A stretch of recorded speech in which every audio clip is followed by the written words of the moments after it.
Hi everyone, welcome to this new session of CFA Level 1. Today we'll be covering the last reading of your quant syllabus, which is hypothesis testing. Now, this reading is one of those rare readings that often students find very tricky for CFA Level 1. But right away, I want to make one thing very clear. When you look at this reading in curriculum or in any study material, the formulas and equations, all of them seem complex. But as such, the purpose of this reading in your CFA syllabus is not to test you out on statistical merits. Rather, it is more focused on you being able to use this hypothesis method, understand what this is, and also understand how it is applied. Calculations and statistical nuances, those are not really the bigger focus of the syllabus. So just keep that in mind, and let's start with a discussion about what exactly hypothesis is. Now, hypothesis testing as such is just a general way of doing the same thing we did in the last reading practically. If you remember, in the last reading, we constructed confidence intervals. And after confidence interval was constructed, we were able to make a few decisions that whether my return is within acceptable limits, within acceptable deviations or not. Hypothesis testing is just a detailed application of that same process. So if I just recap from the last class, let's say I predict that the inflation for next year is going to be 8%. This is my prediction. If the actual inflation came out as 7%, will I say that my prediction was entirely false? It depends. What we used to do in confidence interval is around this 8%, we'll construct a range. And any value that would fall within that acceptable range, we'll think that yes, it is more or less close to 8. So there is no need to scrap the entire analysis or the financial model that helped us achieve this 8%. But if this 7% actually ended up being beyond the normal levels of deviation which we were expecting, in that case, this would be a very big issue. And we will have to rethink our entire analysis on the basis of which we got 8%. Hypothesis is just an organized structure way of applying that same logic. So hypothesis is nothing but checking if financial or economic logic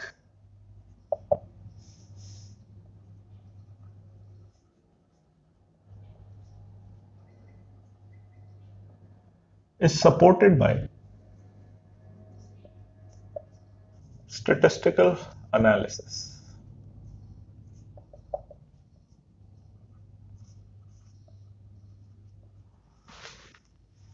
Which means that in general, let's say I just say that I expect the market to be growing at 10%, or rather, normally the market in the past has been growing at a steady rate of 10% per annum. The hypothesis testing is simply saying that, okay, you have past data and you have some sort of logic, you've connected a few things and you've come to a conclusion. But does the data actually support what you are thinking about? So effectively, I hypothesize something on the basis of my economic and financial logic, and then I check using the statistical data whether what I hypothesized is actually holding true in the real world or not. Over here, hypothesizing something simply means I assumed some relation is going to be established on the basis of my financial knowledge and financial understanding, not necessarily on the basis of data. Now, in order to understand this further, hypothesis testing has a few nuances. First thing is the construction of test itself.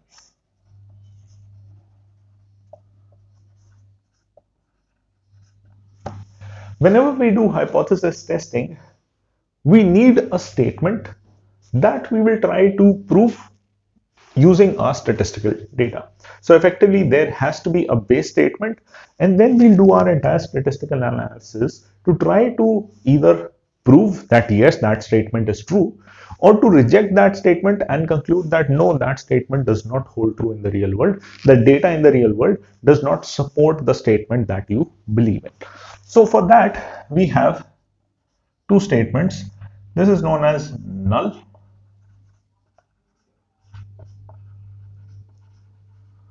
null hypothesis and you have alternate.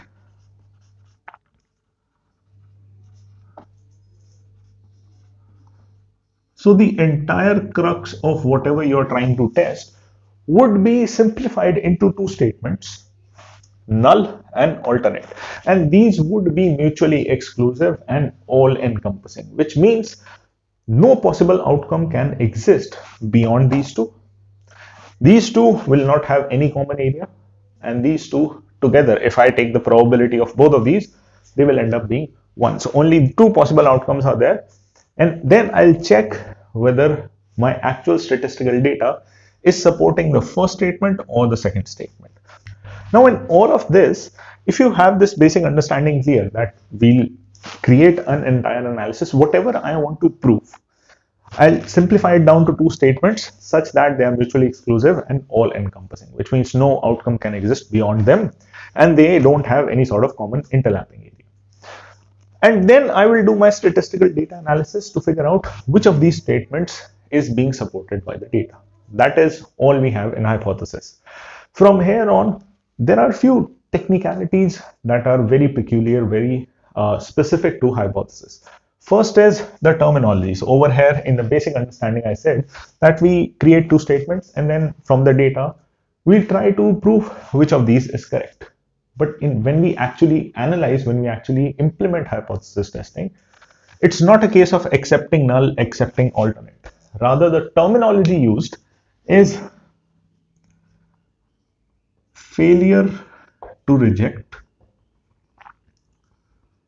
null and reject null. So our prime focus is on constructing null hypothesis, deciding what statement should I have for null hypothesis. And then instead of saying I accept null, the terminology used in statistics and for your syllabus also is failure to reject null hypothesis. And for selecting alternate, we simply say that we have rejected null hypothesis. Now, to have a better understanding of hypothesis and all the concepts that we still have to cover about it, the easier approach would be to first look at an example and understand what exactly is hypothesis trying to achieve. So I have a basic example here. A mutual fund has earned a monthly return of 3% over the past 49 months with a standard deviation of 1%. As a result, the manager believes that the same should be updated in the firm's marketing material, which still uses old returns of 2%. At level of significance of 5%, using hypothesis, decide if his claim is correct or not. So the logic here, or what the question is trying to ask, is fairly simple. Historically, our marketing material that we have shared with the clients, that has used the information that our past returns are coming close to around 2% on a monthly basis.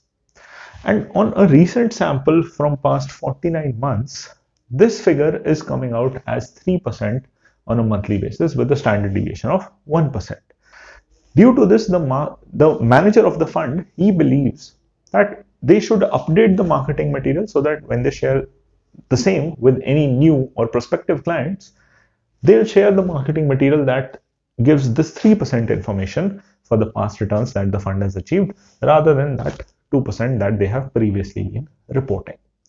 Now, for us to decide whether 2% should continue or should it be updated to 3%, the checking is fairly basic.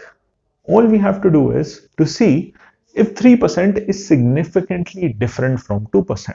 And for that, in the last training itself, we covered the concept of confidence interval. We use confidence interval to give a sort of a range. And within those range, if the deviations are happening, we still consider them more or less to be in line with what we were expecting. So basically, if I'm able to prove that this 3% is not significantly different from 2%, then I can very easily conclude that you can stick with this 2% because there is not too much statistical difference between the two. But on the contrary, if while analyzing data, I end up discovering that this 3% is actually a significant deviation from 2%, then I will support the manager's claim that we should change the marketing material to update this 3%.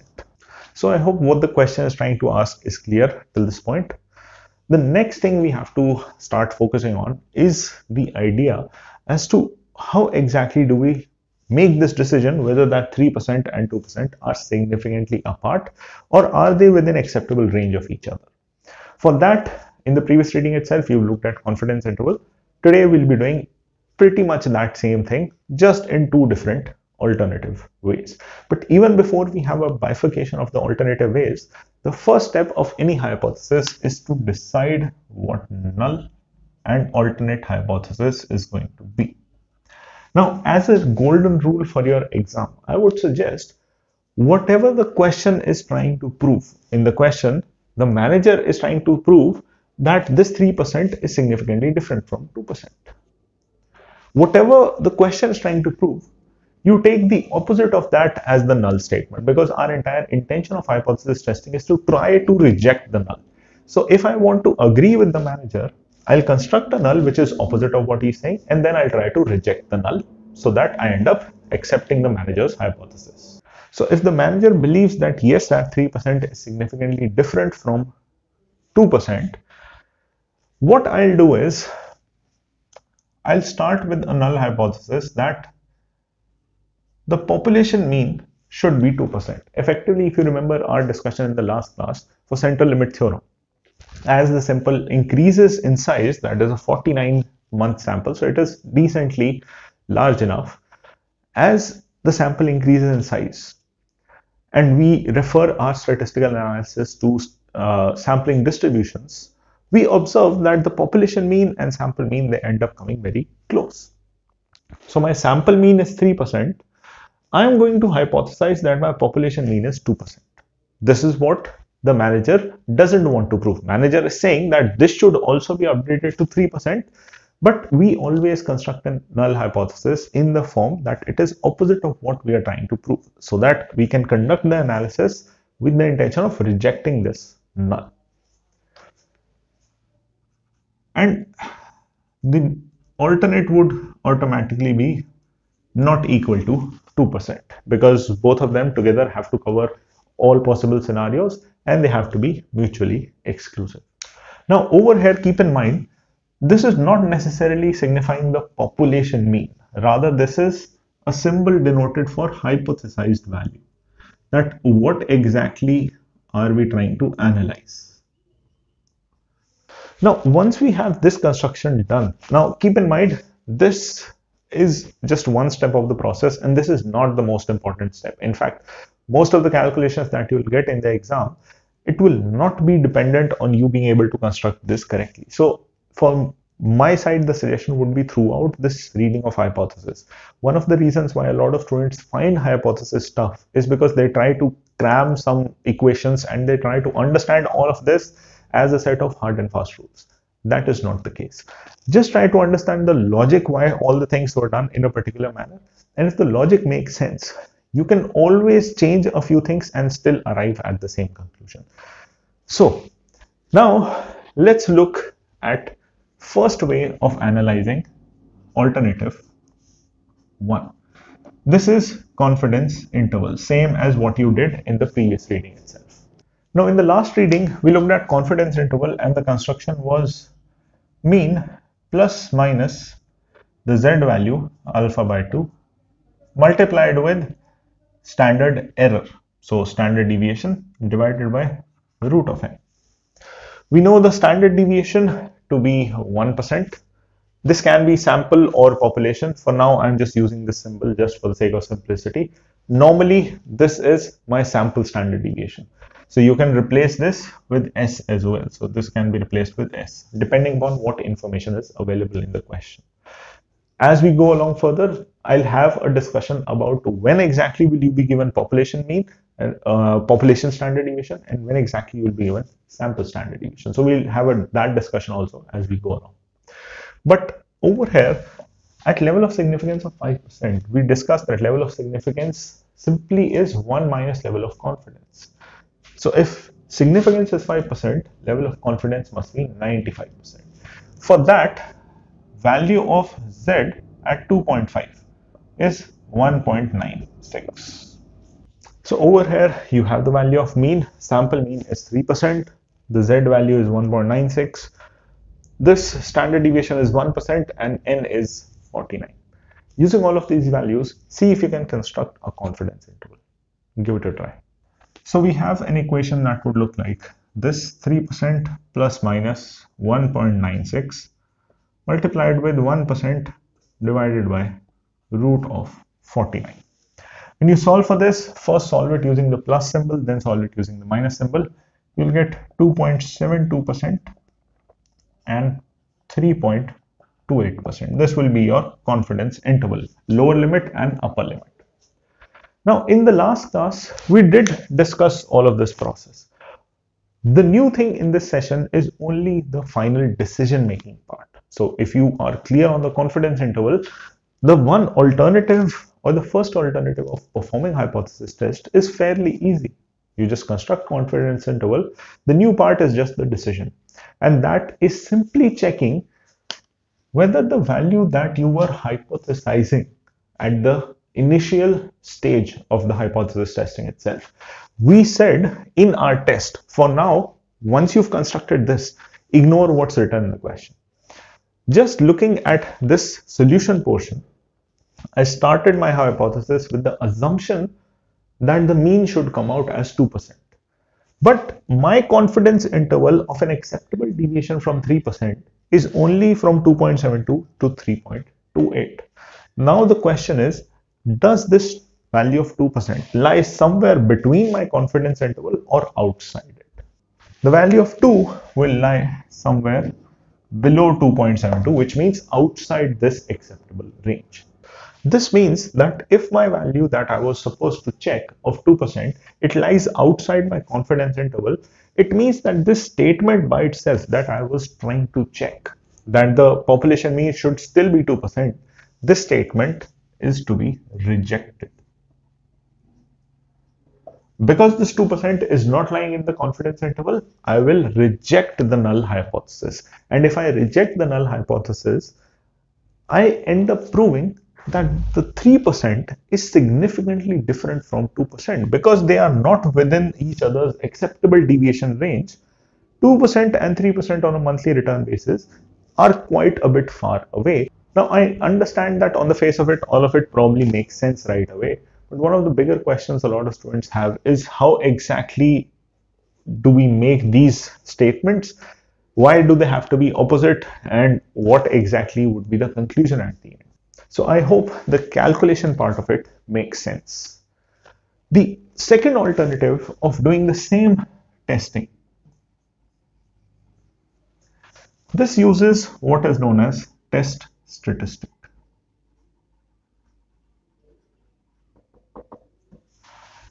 Now, test statistic is simply calculated as sample mean. I'm writing mean here, but in the future when we will be checking other things, you can have sample standard deviation also or anything else, minus the hypothesized value. Hypothesized value is nothing but this 2% divided by standard error. Standard error, if you remember from the last session, standard error is nothing but standard deviation of a sampling distribution. So if you solve for this, you have 3% minus 2% upon 1% divided by root of 49. When we solve for this, this comes out as 7. Now over here, the analysis is fairly basic. If you remember the confidence interval, we constructed an interval and then checked for 2%. We are just doing the opposite here now. We calculated a value that we will check. Now we need an interval from which we can check it.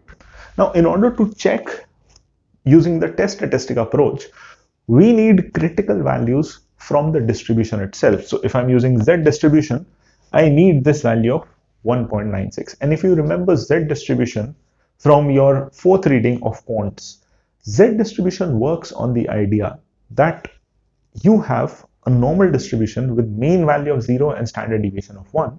And if I want to cover 95% of the area, how much deviations on the positive and negative side should I be traveling in an equal manner, in a symmetrical manner? So as such, my critical range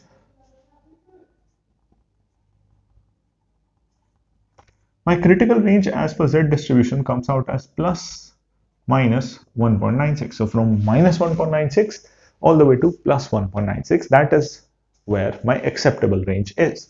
But the value I have to check is now 7. This 7 does not lie in this range either. So once again, if the value we are checking does not lie within our critical range, test statistic method says that the null hypothesis is false and you should reject it. Now keep in mind, across both the methods, the result that you will get will be identical. So if one method is saying reject null, the other will also say the same thing. Now outright, a few things here might not make sense as to what exactly is this calculation. What did we do here? Well, if you think logically, both of these are exactly same calculations. Let's have a look. Over here, I had mean plus something, let's call it x, times deviation, where the x is the value taken from z table. So basically, I had a value of z table and I multiplied it with the deviation to see from my mean how many deviations away can I go. Effectively, if you remember, normal distribution is something like this. I have a mean value, and if I want to cover 95% area over here, this area has to be 95%. That is what I want. For that to happen, I'll have to leave 2.5% here and 2.5% here.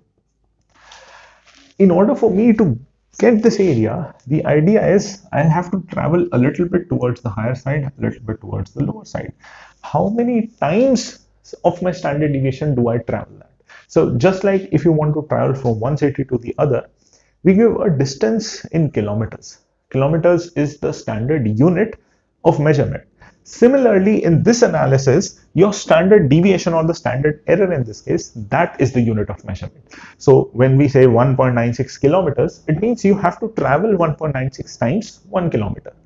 So same way, when it says 1.96 times deviation, it simply means whatever the value of deviation is, I'm traveling 1.96 times of that. So using that, we constructed this confidence interval. Now, using this very graph, I hope this graph makes sense, we can understand what both of these are doing. In the first case,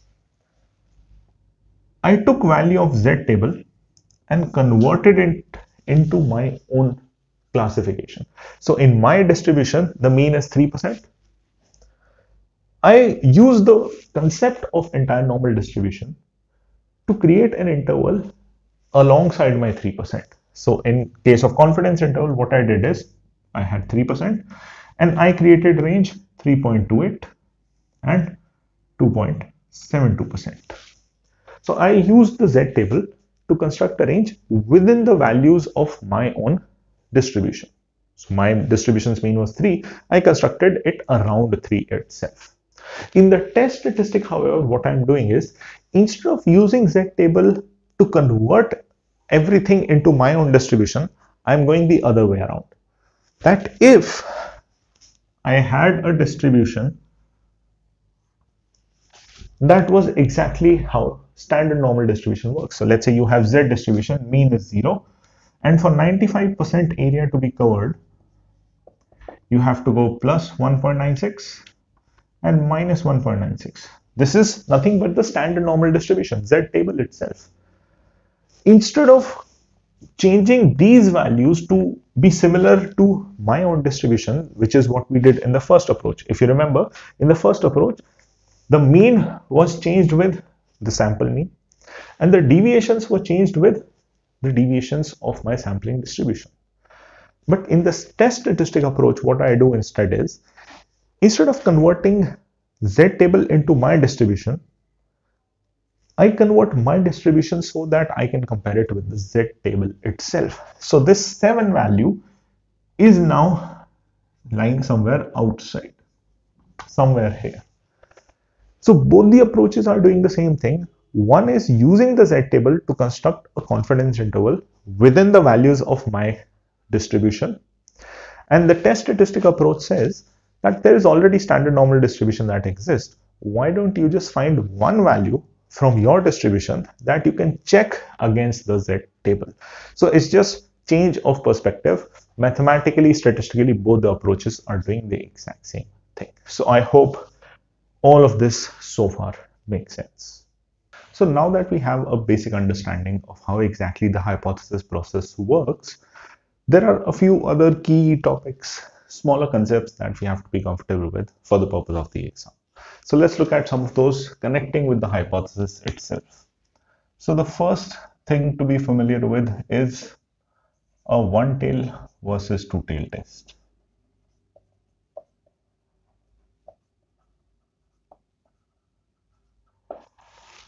Now, normally in the example also, when we did the hypothesis testing, our entire assumption was on creating a confidence interval on both the positive and the negative side. So if I had a distribution like this,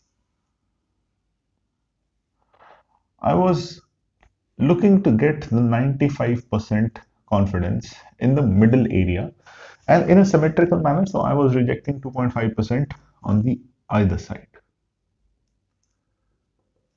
Now, this kind of analysis is actually good in a lot of economic predictions and estimations that we make. For example, a prediction of inflation.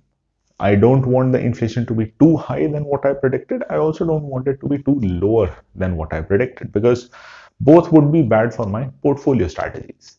So as such, this has its own applications. But if you think logically, let's say you have a client.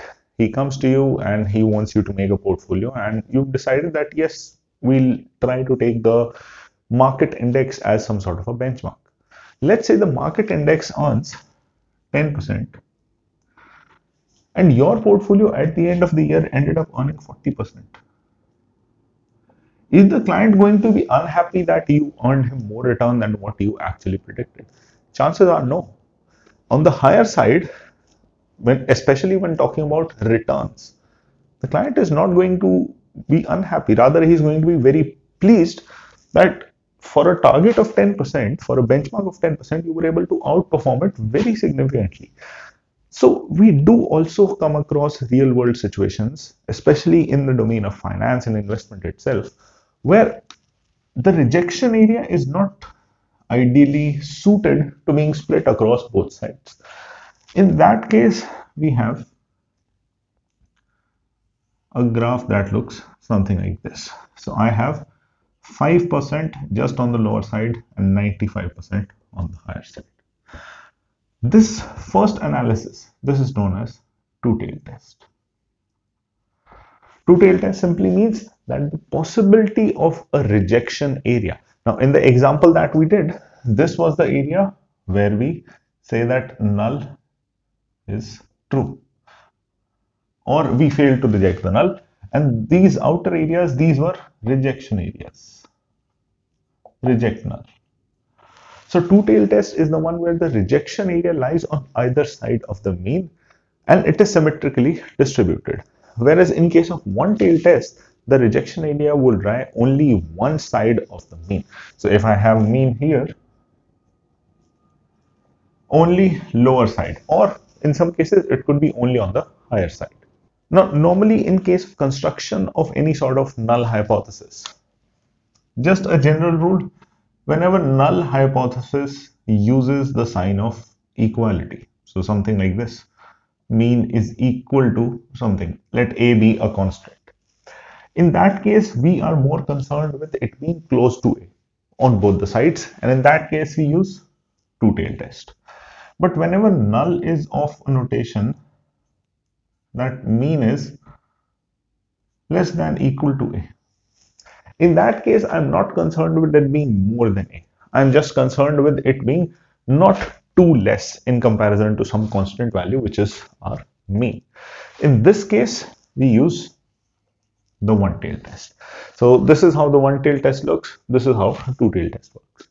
Now, the good thing for you is in terms of calculations or how you're going to approach any sort of hypothesis testing scenario, none of this is going to be changing the calculations or the process that we follow. The only thing that changes is these critical points.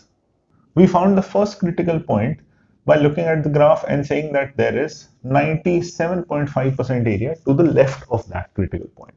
Over here also the criteria would be same. This time you will just be looking at a critical point where 5% of the area is towards the left of the graph. So I hope all of that is clear.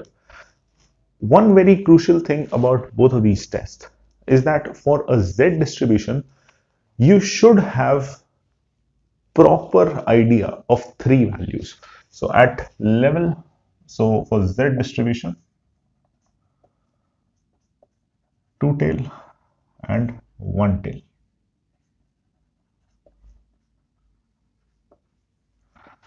At alpha equal to 10%, 5% and 1%. These set of 6 values is something that you have to remember for the exam, because aside from this, if you get any other level of significance, the question will provide you with the information of what the value is according to Z distribution, or maybe they even share the Z distribution with you so that you can pick the value out yourself. But for these values, do not expect them to be giving you these values outright. These are 6 values that you are supposed to remember for the exam. So these are the 6 values that you absolutely have to know for the exam, because these are level of significance that you would often see very common in the exam, and for these, knowing these values for the Z distribution at least is going to be very important, because for these I don't expect the institute to outright give you the values. These are something that they have stressed at various points in your entire quants syllabus, specifically about the probability distributions and the readings after that. So I would suggest do remember these values. Another point that we have to put focus on is the difference of statistical and economic significance. Now, when we focus on quant syllabus, it is primarily focused on the statistical analysis side of things. But we, as financially aware individuals, as financially aware investors, have to take decisions not only on the basis of data and statistics, but also on the basis of whether the relation that is being established by the data, is it supported by some economic logic as well. And if just statistics shows that two entities or two securities or two elements of the markets have to be connected, if there is no economic logic for them to be connected, in that case we have to be smart enough to reject the statistical analysis outright. So this entire difference between whether something is statistically important and economically important, this creates a situation where in our null hypothesis, the statement that we check, we can know on the basis of economic logic itself whether null is true or is it false. This is on the basis of our economic logic, whether on a financial logical basis should this statement be true or not. And then when we perform the entire process of hypothesis testing, we check whether the data is supporting our same financial logic or not. So as a result, we can reject the null or we can fail to reject it. So this is the economic side of things. And then this is the statistic side of things. Now this table, it creates 4 possible outcomes for us, where let's start with the 2 easy looking elements, which is that I know that when I'm analyzing 2 things, the logic that I'm trying to analyze, it is not supported by the financial theories, which means I know outright that what I'm trying to test is not supported by the financial theories. So null is false. Now, ideally what I want is, if I know that there is no financial logic in the 2 elements that I'm analyzing, ideally I want my data also to be able to reject the relation that they have, so that my financial logic is then backed by statistical results. So if I know that what I'm trying to test does not have any financial theory backing it up, and the data also ends up saying that there is no statistical relation also between the 2 elements, that is a good scenario for me. This is good. This is pretty much what I want. And on the other side of spectrum, if I'm analyzing 2 elements which I know are related with each other. I know that the financial logic or the economic logic dictates that they should have an impact. They should have a relation. For example, unemployment, inflation, GDP. I know that from a theoretical perspective, all three things should be connected. So what I did is I pulled up a lot of data for the past, let's say 10 years of unemployment, inflation, and GDP of an economy. And I tried to do some analysis to see if all of these three are statistically also showing up a connection. And in that case also what I want is, if economically what I'm testing has a logic, has a significance, I want the data also to support it so that I accept the null. Failure to reject is simply accepting what the null is saying. So this is also a ideal scenario. So the two ideal cases here are that if what I'm testing does not have any financial theory backing it, ideally I want the data also to reject it, data also to show no statistical relations. And the other side of spectrum is if there is something supported by a financial logic, by a financial theory, the data should also back that up with some statistical significance. So these are two scenarios that I consider to be good for me. Then we have two adverse scenarios where I know that the relation between the two elements that I'm analyzing, financially it should exist. Financial theories say that yes, two things should be related, but my data is not able to support it yet. What could be an example of this? Well, electronic vehicles. EVs have started to pick up a lot of momentum. A lot of people are thinking of buying EVs as their next cars.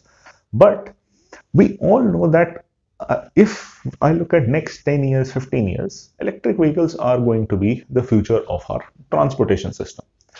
But at the same time, if I just analyze the data right now, the demand for electronic vehicles is not as high, primarily because the EV industry is at an initial stage. And any industry at an initial stage is suffering from very high costs, due to which the pricing of the products is also very high and it's not able to generate enough demand. So as a result, I know that in the future, transportation is going to be dominated by electric vehicles. I know that. I have a very good idea that yes, that is where we are headed towards. But if I just look at the current data or I analyze the past trend of the data, maybe not all of it will support. So economic logic exists, but my data is not supporting it yet. This is not an ideal scenario, and this is what we call a type 1 error. So type 1 error by definition is simply rejecting a null hypothesis when the null hypothesis is indeed true, which is not an ideal scenario for me, because if something has an economic logic, I want the data also to back that up. On the last side, we have one more problem where I know that what I'm testing should not be related. There is no economic relation between the two things. But my data is not good enough for me to actually reject that. The data shows there is a relation, so there is a statistical relation, but economically the two are not related. One example that I often use is in India, we have festivals in the season of winter, and in the festivals there is a tradition of buying gold. So gold demand is high. And in the summer, especially in North India, temperatures get very high, so we buy ice creams.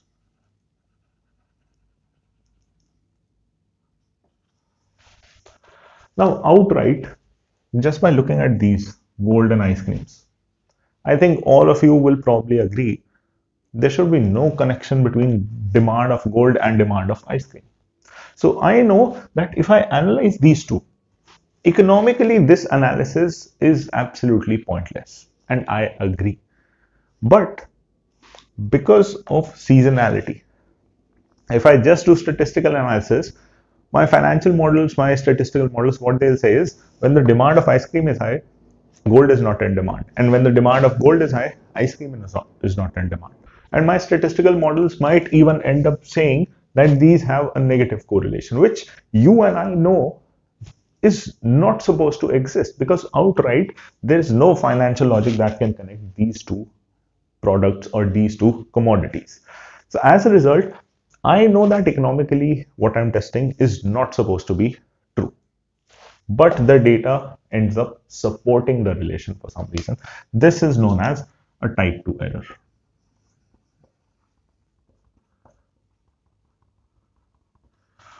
Failing to reject a null hypothesis which is indeed false. So type 1 error, type 2 error, and I hope with economic and statistical significance, all of it makes sense. One last thing here, this particular node. This is also known as power of test. Power of test is basically how good my testing of the entire process is, how good was my hypothesis testing as a whole. And a lot of you might be wondering that out of the two correct ones, why are we mainly focused on this? The idea is that whenever null hypothesis is false, if I am able to reject it, that is good, but if I fail to reject it, that creates a situation where I might have disastrous results for my portfolio. So as such, more important than just accepting what is true, having data show what I think should actually exist, more important than that, particularly from a risk management perspective, is to make sure that if something is to be avoided, my data also helps me avoid that. So hence only this node is used to decide power of the test. So with all of that, I hope it's all clear now. Let's move on to the next portion. The last of these smaller topics that we have to understand is known as p-value. Now, p-value by itself, by the definition, is the smallest level of significance at which you can reject a null hypothesis. So if I make a graph, this is my normal distribution. And normally we decide some sort of criteria. Let's say level of significance is 10%. We normally have 5% rejection area on both sides, assuming a two-tail test, and this is 90%. The problem with this kind of analysis is that when I actually use this, so often hypothesis and the results are used for publications of some sort of market research. Whenever any sort of research publication is done, the hypothesis testing is mostly used for how we report the results. So as we discussed in the discussion of confidence interval last reading itself, we can often look at level of confidence as saying that I'm 95% confident, or in this case, I'm 90% confident that the predicted value or whatever I'm testing will lie close to my mean value. But in the real world, often using or specifying a level of significance or level of confidence outright in my testing, it is not the most appropriate approach.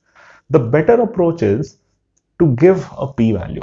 P-value says that if I know that this hypothesis is true, so that is the first assumption, that if I know that this hypothesis is supposed to be true, what is the smallest level of significance at which I will be able to reject this? Now, when we try to look at this definition from level of significance point of view, it looks slightly tricky, that we know null hypothesis is true and I want to accept it. But the definition is structured in such a way that it looks confusing, because it says smallest level of significance at which null can be rejected. If that seems confusing, the opposite of it is the maximum level of confidence at which you will accept the null. You will fail to reject the null. And if null is true, ideally I want the data to support it. So p-value is the smallest level of significance. So let's say we figure out that it only has to be this much area. P-value comes out as 2%. This means that even if I go as high as 98% confidence, I will still be able to accept the null hypothesis. It is only at level of significance of less than 2% where I would end up rejecting a null hypothesis when it is in fact true, and I would be committing some sort of error. So I hope the basic idea is clear. P-value ideally should be as low as possible, and the reason why this is a big focus, this might not be the core focus of calculations of your exam for level 1, but at level 2, P-value is the third alternative by which we do the analysis. So we've looked at confidence interval test statistic. P-value at level 2 becomes your third alternative of decision criteria. P-value, I want it to be as low as possible. So long as it is lower than the level of significance, it means my test is going to be successful. But if p-value is higher than level of significance, then it implies that I might run into some sort of type 1 error. So I hope the discussion of p-value made sense. Keep in mind the definition is given from the context of significance level. So smallest level of significance at which you can reject the null. But for your understanding, it is the maximum level of confidence at which you will fail to reject the null. So if you're not understanding it from rejection and significance point of view, you can understand it from the confidence level point of view as well. So that marks the completion of this first session of hypothesis. We looked at some of the basics of hypothesis and how exactly the testing is done. In the next session, we'll be covering what are the different hypothesis tests that you actually have to cover in your quant syllabus for level 1, what test statistic is to be used, and we'll be wrapping up with the quants in the next session. So as always, I hope you found the session fun and informative. If you have any doubts, queries, always feel free to contact me. That's it from my side. I'll see you in the next one.